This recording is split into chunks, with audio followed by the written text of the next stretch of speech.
Finally. And we are officially live. Welcome back, or hello to everybody who's just arrived to our episode 5 of Welcome to Your Journey. This is Sabrina, who's burning herself with a smudge from We Love Divine, and my name is Katatrina from Looking Inwards. And just welcome to this journey. This is a podcast of where we talk about everything and nothing of what we need to know about this incredible world called life. Is there anything else you want to add to that? We're unscripted, unfiltered, unedited. And this episode was about love. This episode was about love. And last week we tried to do a recording of love and we were stumped. Yeah. So we said, let's give ourselves a few days to conjure up some ideas in our head, because she asked me, Sabrina, what is love for you? She sat in front of me asking me this, and I was like, and I was giving her all a whole bunch of gibberish of like, love is this and love is this and nothing and everything. And she's like, but what really is it for you, Sabrina? And I couldn't answer. So I needed the weekend to like fully grasp, but like I still haven't fully grasped it. But I was able to discover all the shadow aspect of love very well. I was like, yeah, this is the narrative of love.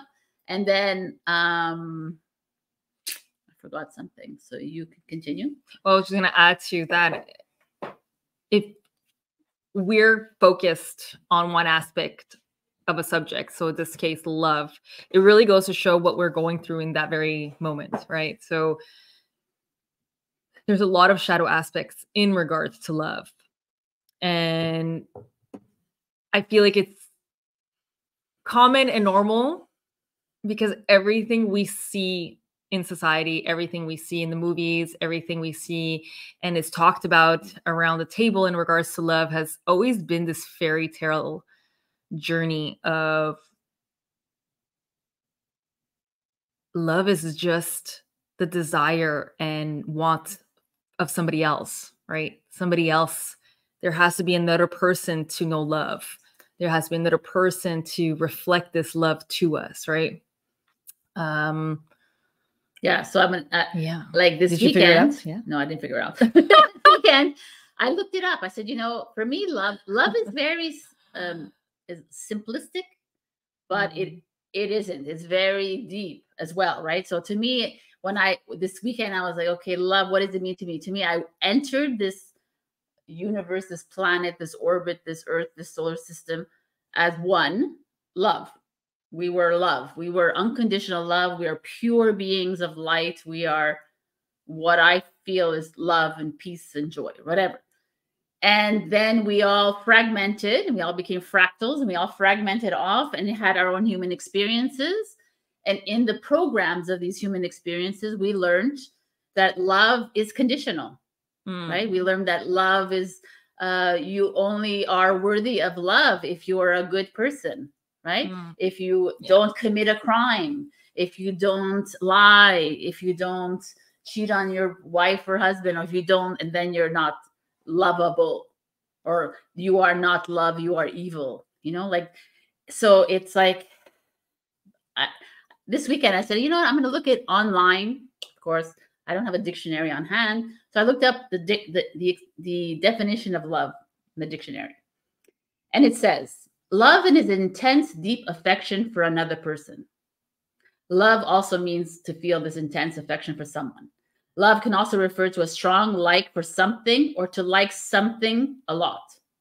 Love has many other senses, both as a verb and a noun. I'm like, okay, the whole definition here is about loving something else. It's never about loving self. Right? And it's the whole purpose of love. Like, that's why love is so grand, right? Because love is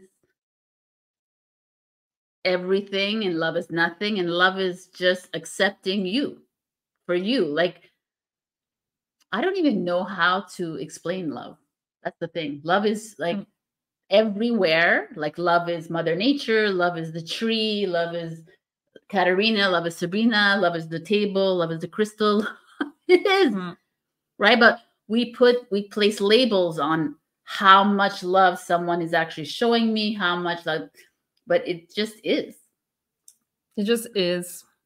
And on the same time, we're trying to explain something that's meant to be experienced too. So we're not meant to use words, right? A lot of what this journey is about experiencing everything and nothing. So when we come to this subject, this grand subject of love, because you have love and then you have unconditional love. So what is that, right? To me, love has always been, not always, because love has really transformed. I was duped into this whole fairy tale story of, you know, to love, you need to be in this romantic kind of relationship and get married and this, which I do believe there's a beauty in that as well, but it's so limiting. It's such a small little definition of what true grand love is, what it truly is.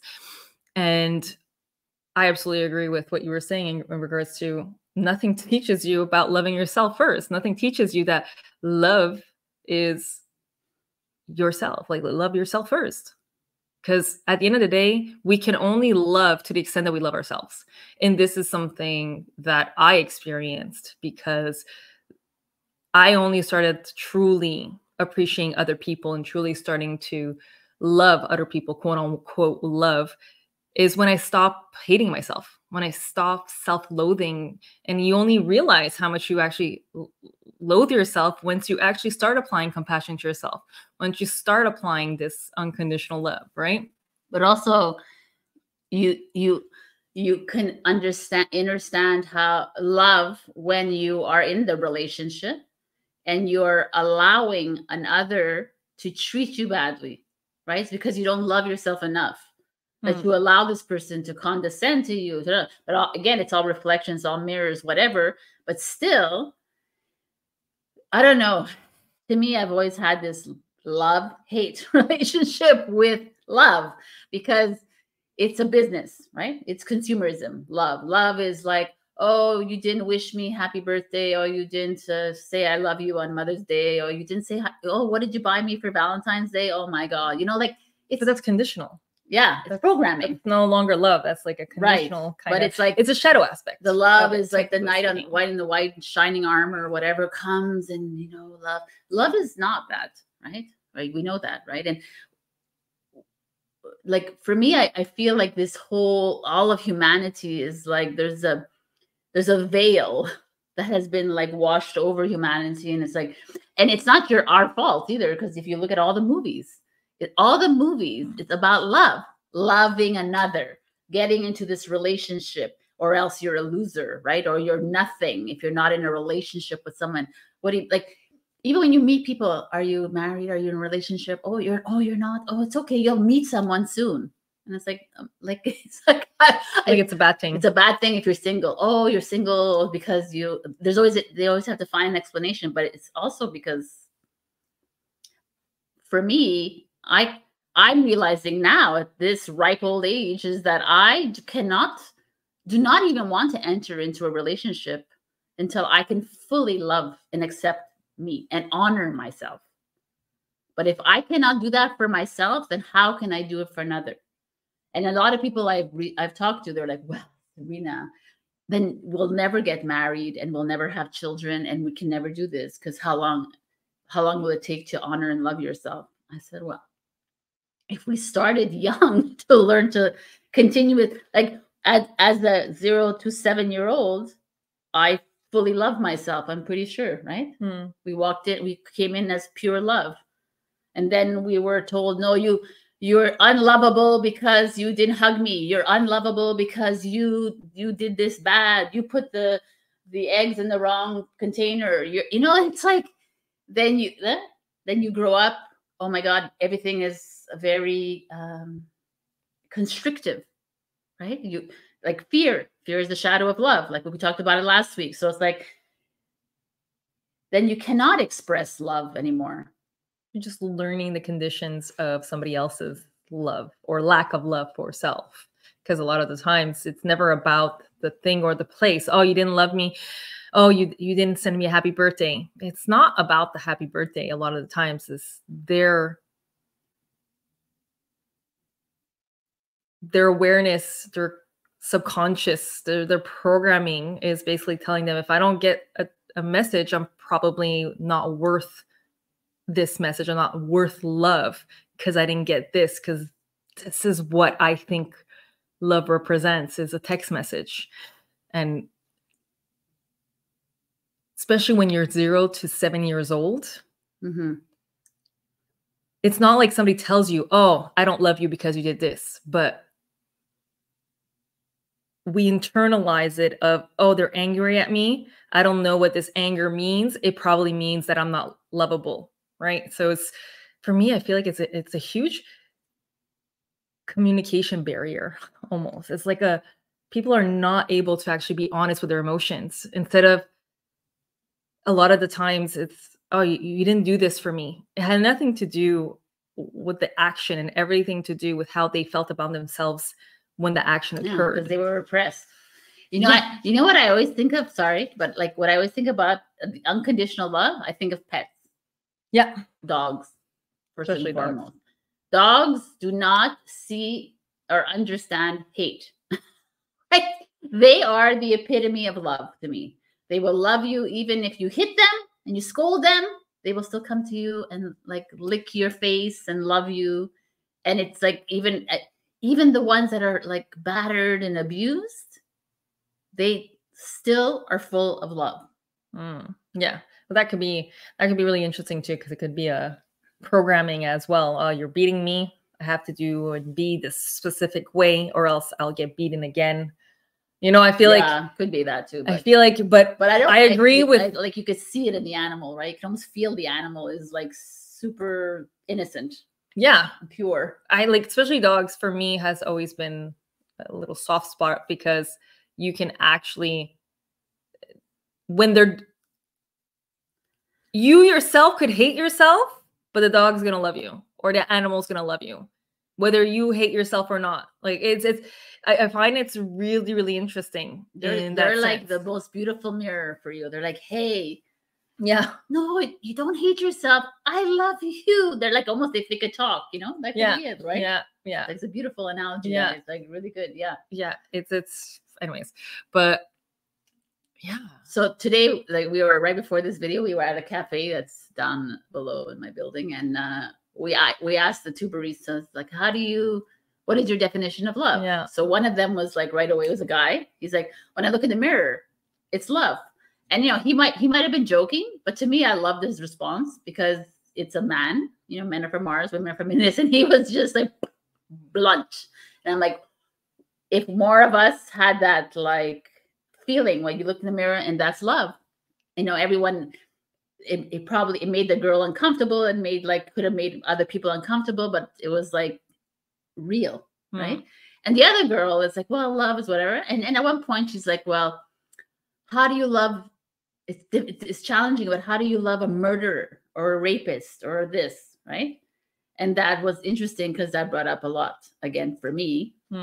Like, why not love a murderer, right? We are all forgiving beings. Why are we now discarding people? We're like dividing again people. We can't love this because they did this, right? But meanwhile, you might have lied your whole life, and no one has found out that you're a big liar. But you know what I'm saying? But I don't know. I just feel like it's division. It's the program division of people. That, and it's the inability to love the darkness that a lot of people have within themselves. And that doesn't mean, I get people who are not able to love the rapist or the murderer or whatever. It's, how do you actually love something? Irrationally, right? Rationally, yes, 100%. They came in as a child of innocence. Well, there's that, but it's also that idea of, if you can't love everything unconditionally, and that doesn't mean you go and become a murderer. Doesn't mean you go and you become a rapist. And I feel like there's a misconception here, and there's like, again, that rational mind kind of interferes in the whole beingness of love, of what the true essence of love really is. And it's this inability to love our dark side, this side that we might never act upon, and we will probably never act upon, but whether we like it or not, there is a part of humanity that needs that darkness for it to grow and to thrive and to become whatever it needs to become. You can't have love without fear. You can't have love without darkness. You can't have light without dark. They come hand in hand. So, but also like so much more than that. Like if we really believe that we're this light, then we're just having a human experience, and murder is just an experience, right? And also, if you look at Jesus and Buddha and all the mythological or these like religious like deities, like I always like go back, like, what would Jesus do? What would God do in this situation, right? God would love the murderer, the rapist, da, da, da. So why is a human hating on it, right? Why are you like judging that? And they're like, well, murder is like wrong, Sabrina. Nah, nah, nah.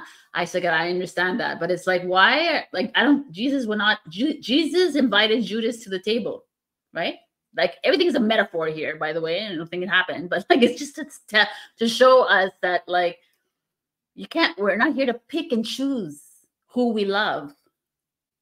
Like the more and more as I evolve in this journey, I'm realizing it all begins with us. First of all, if you're not loving yourself 100,000%, then there's a very big chance that you cannot love everybody in front of you.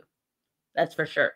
And in loving yourself, like totally and truly, is when I can sit in front of this murderer and love his pure essence and love his soul or her soul. The divinity in them. Right? Because they came here and obviously they were tortured and traumatized as children or whatever to be committing this. Or if there weren't, there's probably something else. There's something else, right? Yeah. Whatever.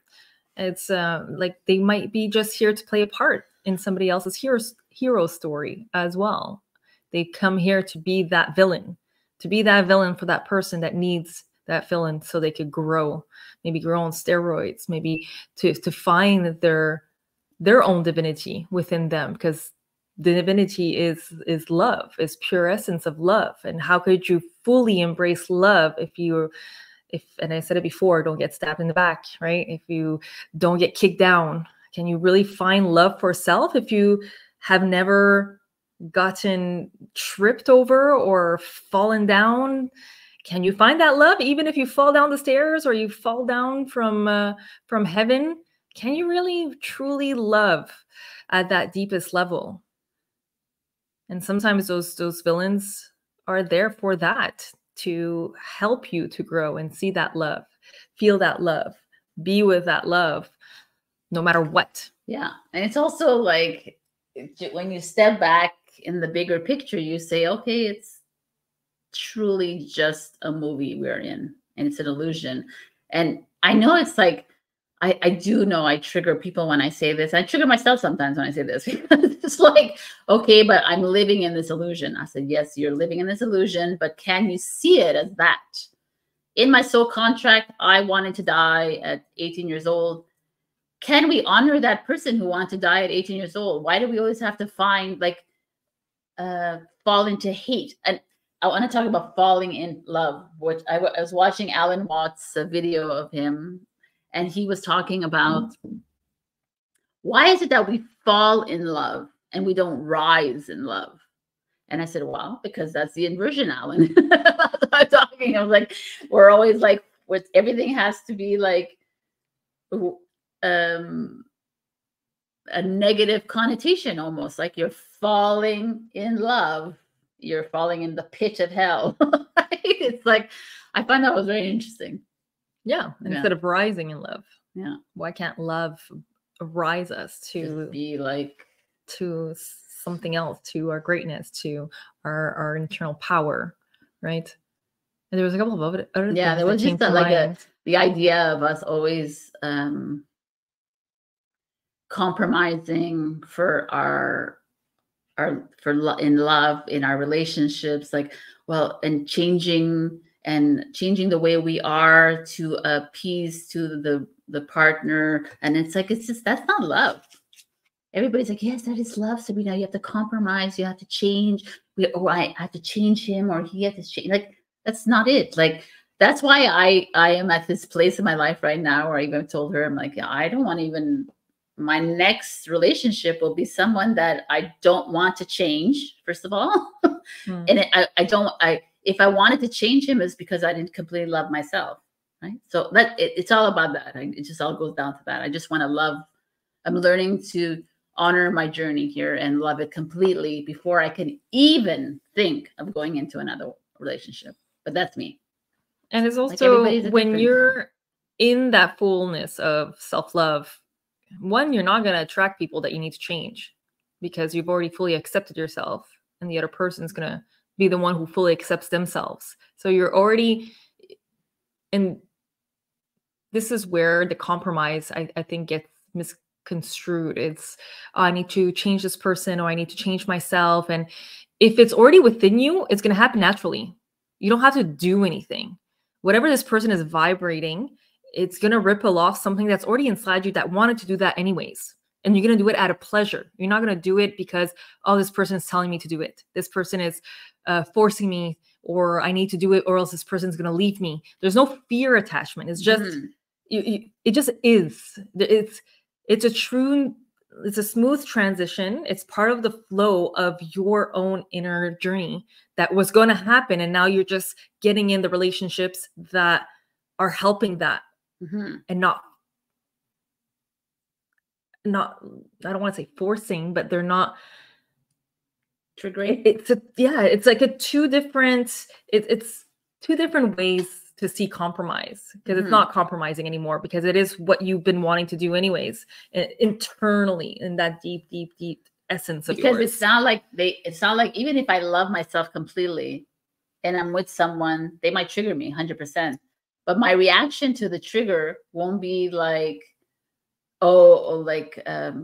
victimhood or self-pity, or won't be like, oh my God, like, it'll be like, oh, okay, like, it's like a difference when I can only assume, because I'm not 100% in love with myself yet. So when I'm fully 100% in love with myself, it'll be like, oh, it's just gonna flow right off me, right? And it'll just flow, and we'll just all flow. And it's not only with a relationship; it's like I love with Katatrina, my like friend, friendships, my family, father, my whatever, everybody in our lives, right? That's just like, there's no more like expectations. There's no more like attachments. There's just like, all right. It's like fully accepting. Like, that's what you were saying before too. Love is accepting, just fully accepting what is and how it is on this specific moment in this specific journey.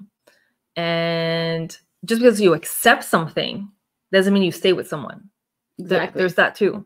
Just because you accept something, I accept it, but this is not part of my journey right now. I gotta go. And that needs to be accepted as well, right? And this is where I feel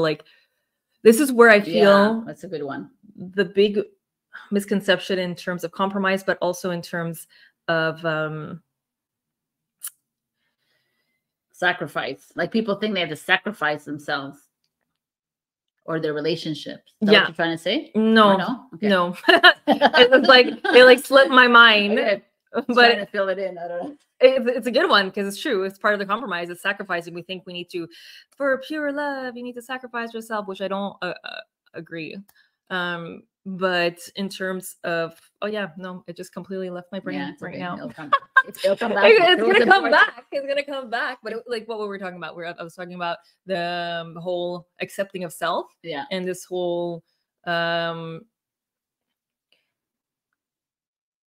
this misconception. Yeah. Well, it kind of ties into the sacrifice. If you're sacrificing yourself, you think you need to stay in something because I have children, of love, because of this, and it's like, that's all like, no.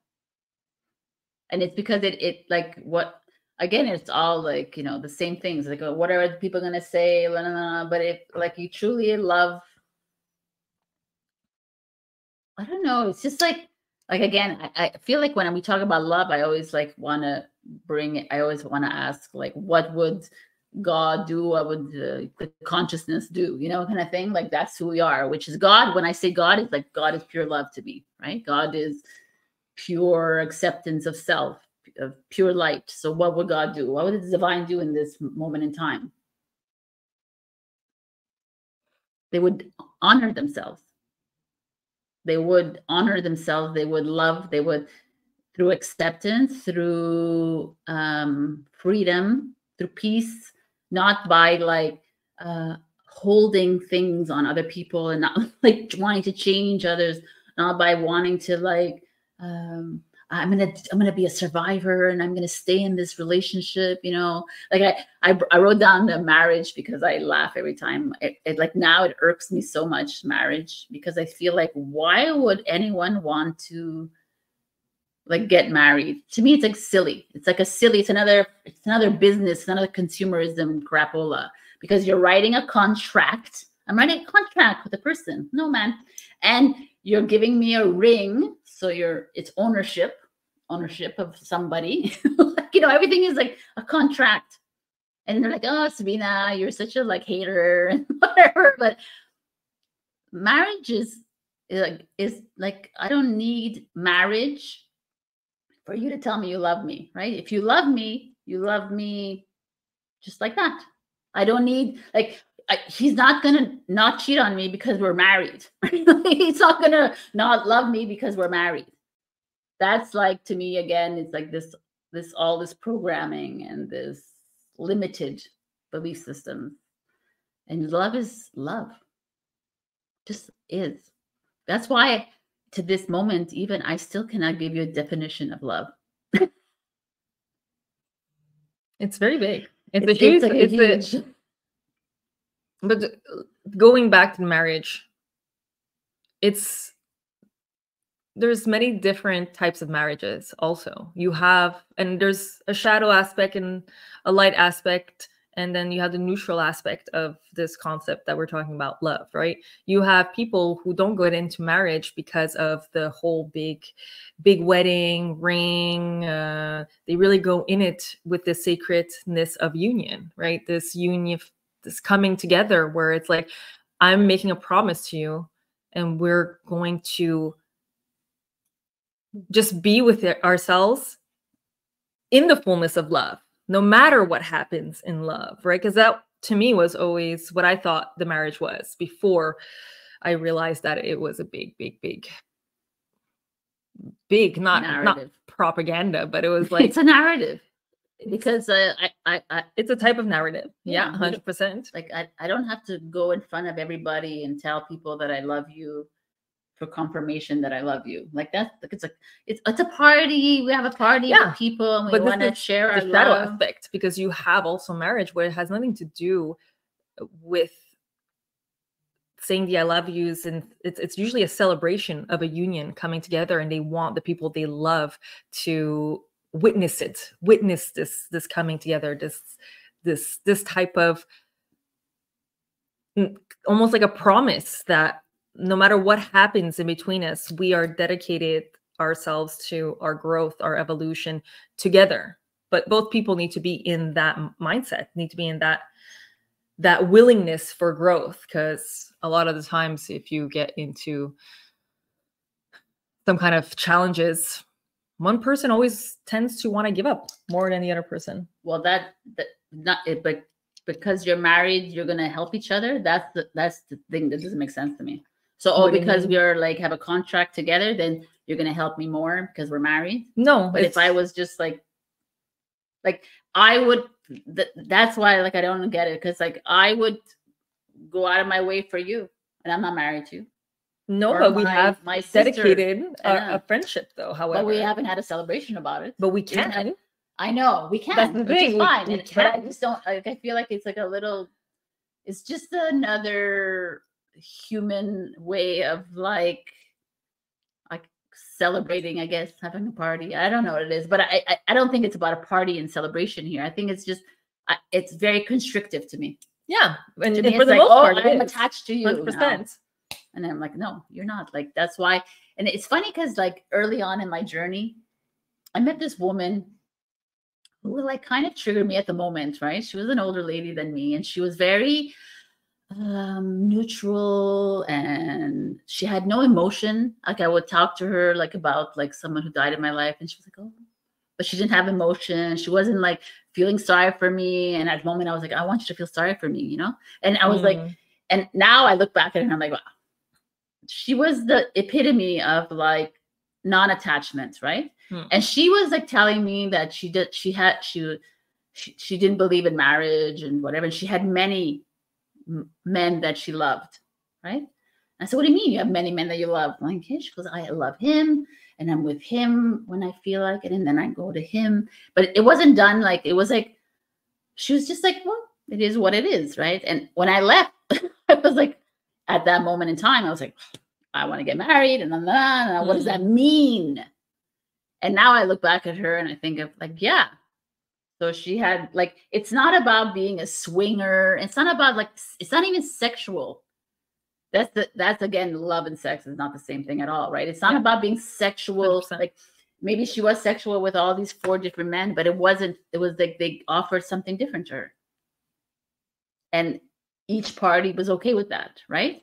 And I'm thinking more and more, and I'm like, that's, I don't know, that's open.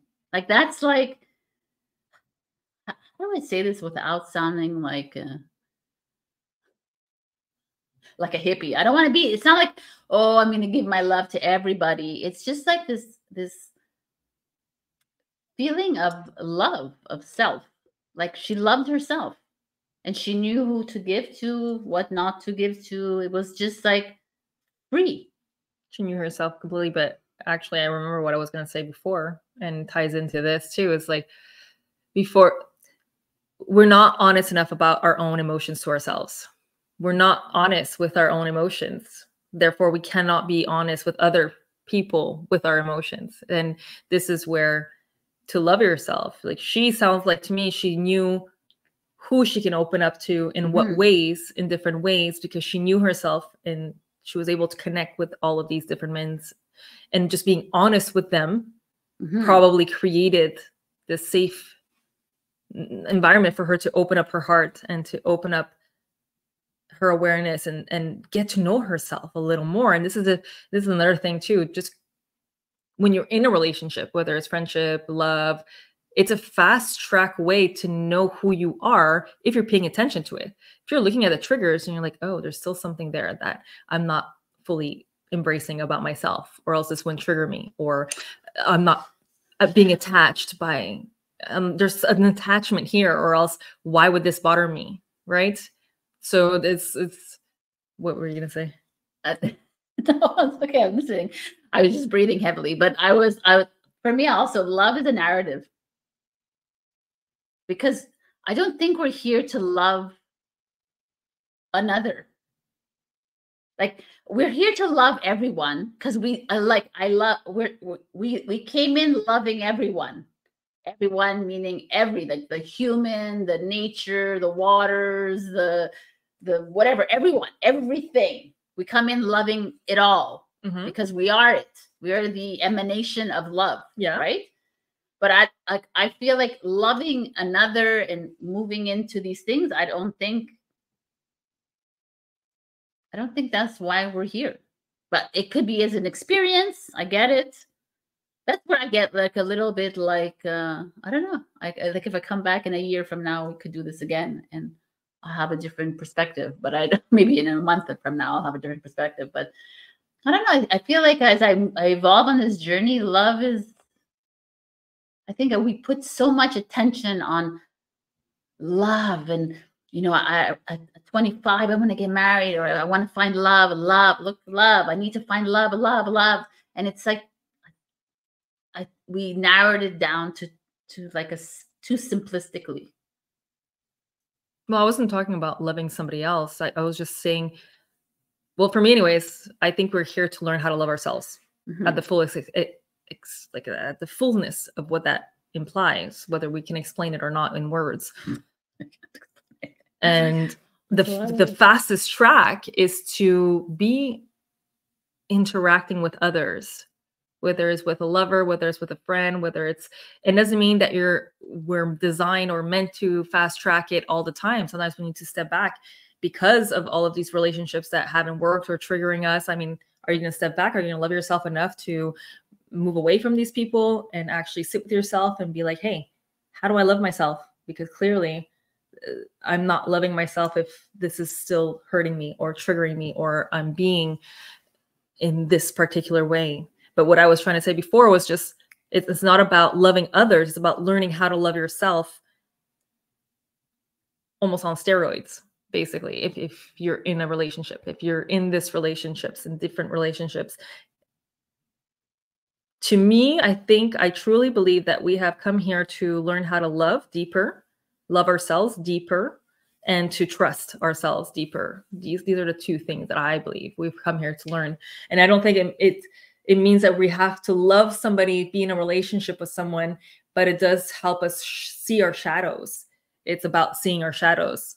If we're up in a mountain with a Buddhist, like the Buddhist and all that, yeah, okay, you're going to face some demons and shadows within yourself and learn how to love that. But the true work is when you're in society and you're in these civilizations where it's like, ooh, I thought I actually learned how to love myself, but here we are and I'm getting triggered all kinds.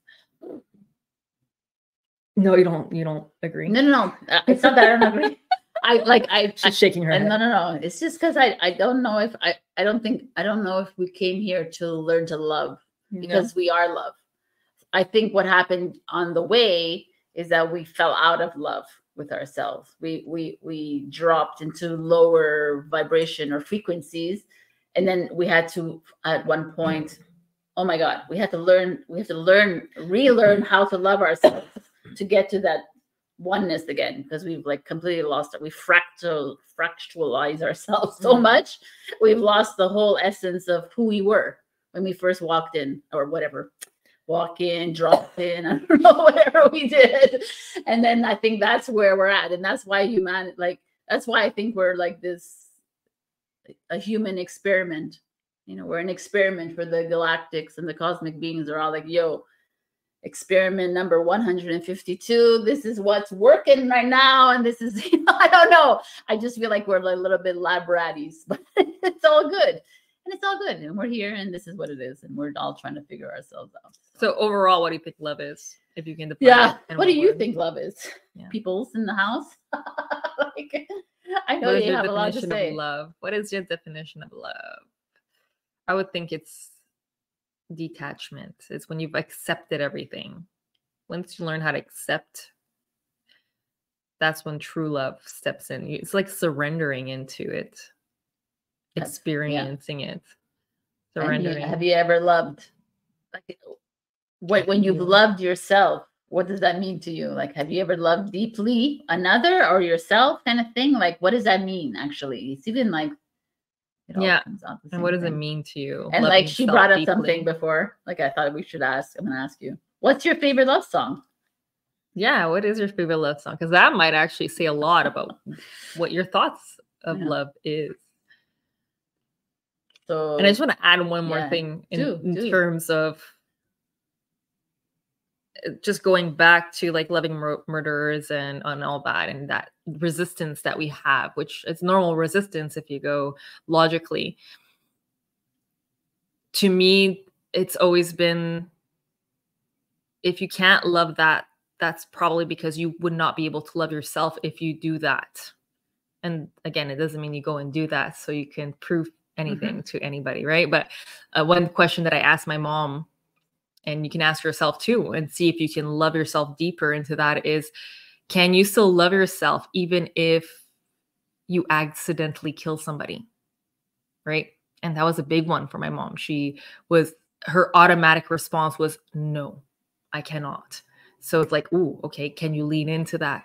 Can you lean into that one fear, but also lack of self-love? Because that means that fear is within your body, that lack of love.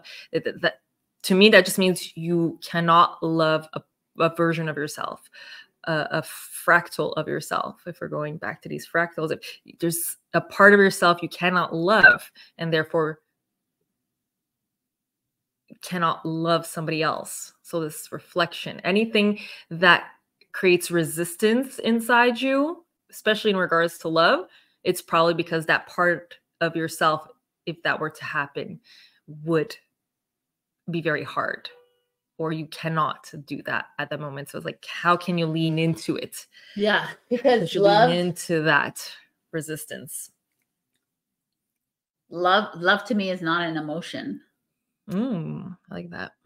It's like it's like A beingness almost. It just is like, it's like a like a beingness, like the emotion of love. Like, oh, I felt butterflies when I saw him. It's just it's your ego, it's your mind creating that. Oh, look, we're gonna create butterflies for you because this is how you love usually, or whatever. Or is it your fight or flight that's being activated? Yeah, and which it's is like, the same. oh It's no. all that Yeah, the ego. Yeah, 100%. So to me, it's like you have to like. This whole journey is about discernment. It's trying to like understand where the ego is playing here, or is it the heart center, right? Not the heart as the love heart, but the soul. Like the soul is neutral, so love is neutral.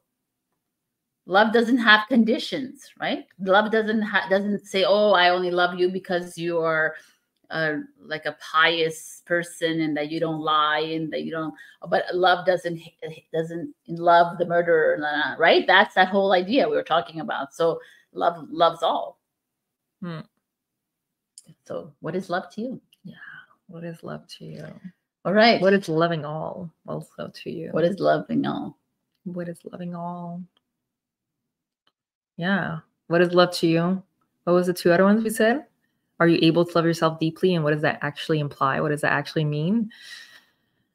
And yeah, that's it. What is your favorite? What is your favorite love song? That's just a fun thing. See like where you're at. Yeah. See what's your definition of love in the love songs, right? All right. I think that's good because love. I feel like we could just drag it on, but I think that's enough. There's a lot of information that we can. Yeah, and we'll be talking a lot about. Eventually, love shows up in all of the topics, anyways, because we are the one true love being. So the next topic, I don't know what it's going to be. It could be mirrors because a lot of people want to talk about the mirrors, but it could be acceptance and expectations. We have so many. So check us out next week for whatever that is. Yeah, I liked how you said love is not an emotion because that's I do resonate with that a lot. I do feel it's not an emotion. It's almost like a living thing. It's almost like a living entity that we probably came from. So anyways, it is. It's like you like when we're walking anywhere in the street, in the forest, and the tree, the whatever, the rock, the thing, that's love. Why? Like this is the limited again. Love is only between two people. Love is a baby and a mother. Love is a husband and a wife, whatever, and a partner. It isn't a mainstream. It's a lot more. That's the mainstream narrative that we talk about. Usually, is that. I do feel like it's changing. I do feel a lot of people are kind of waking up to that. Like, oh, wait, what is this? And the mainstream is what we're breaking free of. That illusion that you were talking about, 100%. Anyways, we will see you next week, Wednesday, same time, same place. Share this to your friends. Leave comments. Share, like if you want. Whatever. And check us out on Saturday as well. We're coming out with the High Priestess. The High Priestess coming out for our mini tarot series. If you want to know a little more about tarot and want to use tarot to dive a little deeper, or if you just want to know what tarot is all about, every card. This is what we've used these tarot cards and how we use them. So take advantage. Sabrina is awesome in terms of reading, and so am I. Yeah, of course. 100%. I am you, you're me. Have a good one, guys. Love you. Talk to you soon. Okay, bye.